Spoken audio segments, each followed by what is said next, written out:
கச்சராயன் ஏரியில் மு.க. ஸ்டாலினை ஆய்வு செய்ய விடாமல் தடுப்பது சட்ட பிரச்சனையா அல்லது கௌரவ பிரச்சனையா என சென்னை உயர்நீதிமன்றம் கேள்வி எழுப்பியுள்ளது.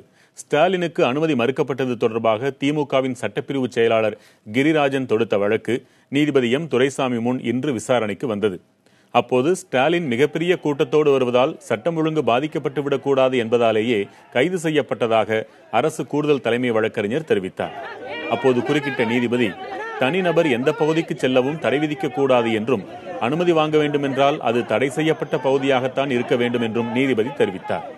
கச்சராயன் ஏரி பிரச்சினைக்குரிய பகுதி என்றால் அது சட்ட ரீதியிலான பிரச்சனையா இல்லை கௌரவ பிரச்சனையா என்று நீதிபதி கேள்வி எழுப்பினார்.